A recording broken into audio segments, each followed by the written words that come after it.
Welcome to the third episode. Actually, this is 3B episode of IndieResource.com's How to Create a Web Browser MORG.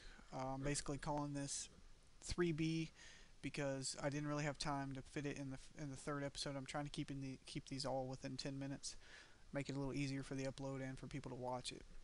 Where we left off before was we actually created the register page. We didn't add a submit button. There's one thing I actually left out, and that was to add the password field because we do want to have them have a password. So let's do that now. And the more we do this and the more things I forget like this, the better we get. So let's go back into our PHP MyAdmin, and you can go into your WAMP and go to PHP MyAdmin. When you get in there, click on Players. Let's go to Structure. And what we're going to do is we're going to add a password field. You never ever want to leave your password as straight data. You always want to encrypt it, especially in MySQL. So what we're going to do is we're going to add one field, and we're going to encrypt it with MD5. MD5 is a 128-bit encryption that's 32 characters long. So type in password for the field. We're going to make it a varchar, and we're going to do 32 characters. We're going to save it. And we'll just make sure that it did go through and everything was fine. And now we have password there. Let's go back to our page and let's pull up context again. And we're going to go to register.php. Open that back up. Let's go ahead and add now our submit button. And what I'm going to do is I'm going to go ahead and kind of shoot through this. I'm not going to sit here and type everything out because it's just going to make the video too long, and this is a lot we have to go through in this one video. So I am going to explain everything, and this gives us more time for me to explain. Basically what I've done is input type equals submit. That means it's a submit button that's going to submit all this information. The value, this is just whatever you want in your button, and I want it to say submit. So let's save it. Let's go back and test it. Go back to your Internet Explorer, hit refresh, and there's our submit button. Now I went ahead and made up the reg user. Go ahead and make you a new file and call it, or save it as reguser.php, and I'm going to go ahead and put the source on the web page so you can kind of copy and paste. But if you want to go through and type it, that's fine, but I didn't want to do this because I want to be able to spend more time explaining what we're putting in here because it's a whole lot. This is going to be probably the biggest one that we write in one video, and we really need to explain most of it. Now some of it's going to be a little complicated, but we'll get through it. First thing we want is we want our OpenPHP include connect.php so it knows what database to connect to, and then we're going to close it. Now if you notice here, then I reopened it and put in all this information. You're probably asking why to do that. Well, later on we're going to actually connect this to a style sheet, and style sheet is going to be placed here along with some HTML, so I need opening for the HTML. So let's open backup PHP. Let's put the open bracket saying, hey, we're fixing to do PHP. And what we're going to do now is we're going to take all this information that we've submitted. Type username here. We made a variable called player that's going to store this information that they type in. Password, they're going to store it, and so on. In reguser, and if you notice in register, it's a post method we're using. So in reguser, we're going to create a new variable called player, and we're going to take that post information that's in player, take that info, and store it in this database. Password, we're going to do the same thing. Password equals that post data that was put in there. It's going to equal that password. So basically that player name is whatever that variable equals that's typed in here. So we do that all the way down with our pass2, and then we get to strip tags. You got to be careful when you're doing PHP and MySQL that people don't do any kind of injections or anything like that hacks your game. One of the ways of doing that is to do strip tags. Strip tags strips all HTML and PHP tags that they might try to enter. So what I've done is I've taken the variable player, which was set here, and I've stripped the tags out of it for the variable player. So it's like player equals player, the tags have been stripped. I do the email, and I also do the email strip tags. It doesn't strip the and sign or the dot. All it does is strip HTML and PHP encoding. The next thing we do, we need to make sure that the email, password, and everything is proper length, it's set, everything like that. So what I did was I did if email equals nothing. If they don't type anything now, Single equals is for defining a variable. Double equals is for testing a variable against something else, like we did here. If email equals nothing, then we want to put an open bracket and a close bracket. Basically, if this is true, everything in here is going to run. Echo, you did not enter email address, and then we're going to do another echo. We're going to have a link in here, href register.php, and basically it's just going to say go back, and that link's going to lead here. This is just some HTML coding, and if you notice, I put this in the wrong place. We want that to break. That's a line break. We also end it with a stop link. It basically stops the link in case you had anything under here. It wouldn't also link that. Then we have an exit line. This exits the coding altogether. Anything after this line will not run. You could put an echo statement right here and it would not run because exit stops all coding. So the next thing, so that means if this is false, then we go on to here, which is if the password variable equals the pass2 variable. So if whatever they typed in password equals whatever they typed in pass2, then we want to run this code inside this bracket, which this bracket runs all the way down to here. I put all this coding inside there. So if it's true, then we create a new query. This is the query. I created a new variable called isPlayer, and it equals select all from players, which is our table, where name equals the variable player. So if player typed in test, then select all from players where name equals test. And all this is doing is this is checking to see if there's more than one player with that name, or if there's another player that's already got that name. Let's go ahead and break this down a little bit so you understand. The next thing we're going to do, and I'm not using this just yet. The first thing we're going to do is if the post password is not set. What I've done here is I'm going to show you a couple different ways to test to see if anyone's typed anything in. The first way is you just put this, and that means blank. The second way is if post password has been set. So if they don't type anything in, that means the post password, the actual password variable, was never set because they didn't type anything in. So it's saying if this is not set or pass2 is not set, then we want to run this code inside this bracket.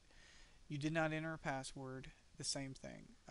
An href reference that goes back to register.php, tell them to re-register, and a go back. And I also did it here too. So let's bring that break up here so it actually breaks, and at the end of this line it creates a new line. Okay, and then we exit. Now else if, so in other words, if that is not true, then we're going to go down here and say is player 3, which if you remember this is our query, or this means or the string length of player is less than 21. So in other words, it's less than 21 characters, and technically we gave them 21 characters, so it should be 22. It's less than 22, or string length, I'm sorry, is greater than 22, so it should be 21. I had it right the first time. My bad. So in other words, if isPlayer is set. Now what this means is if this queries through and it does find someone else with the same name, that means this is going to be set. isPlayer will be set because it found somebody. This is saying if isPlayer is set, just like it did here, or string length is greater than 21 or string length is less than 1, then it needs to run this code. We're testing here. I also changed this to where it says print instead of echo to kind of show you can also use print. There's already a player of that name, or the name you specified is over 16 letters or less than 1 character. That's what we're testing for here. I put this all in one to kind of show you the or statement. You can separate it, but it's not really a big deal. And then we do an echo href register.php, the same thing, and then exit. Else, so that means if we're still going, that means if so far all the characters are good, then let's go ahead and check the email. Let's do the same thing we did with the player name, except for we're going to test the email. Select all from players where email equals email. If it does find somebody, then that means isAddress3 will be set. If isAddress3 is set, then there's already a player with that email address. Same thing before, exit. Then we're going to do another else statement, which says if all that stuff up there is good, If everything's been good so far, then we're going to do another else statement that says password equals MD5 password. In other words, we're now encrypting our password. Now we get to create a new variable called SQL, and we're going to insert into players, which is our table, name, password, email, level, and experience. If you notice, these are our fields. What we put in the fields are the values. And the values are player name, the variable, the password variable, the email variable, level 1, see it goes player, then name, password, password, email, email. Level, we want to start them out at level 1. Experience, we're going to leave them at 0 experience. If something happens where it can't connect to the database, we can at least give us an error saying could not register. If everything goes fine, then it'll say print, thank you for registering.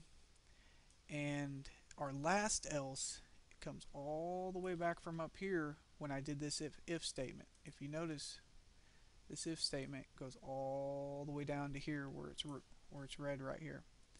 So else, if they didn't match, then that means print your password didn't match, or you did not enter a password, and then we go back. And then we exit. And then the final thing is we're going to close off our PHP, and actually we need to cut this. We're going to put this right there. And we're going to do a login. We're going to tell them you can now go into the login page. We don't have a login page now, but let's at least put it there. So let's save it and let's test it out. Let's type a username. I'm going to type in Halls of Valhalla. Password, I'm just going to name my password password1. Retype password password1. Actually, let's show you what happens if we type it in wrong. Email address halls@indieresource.com. Submit. Oh, we got a parse error, line 68. Let's see what happens.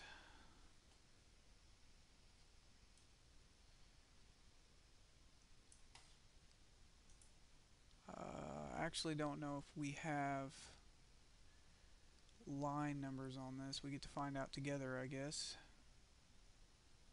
I've never actually used this. View. Wow. That doesn't make for a very good text program. Let's look back at our error again real quick.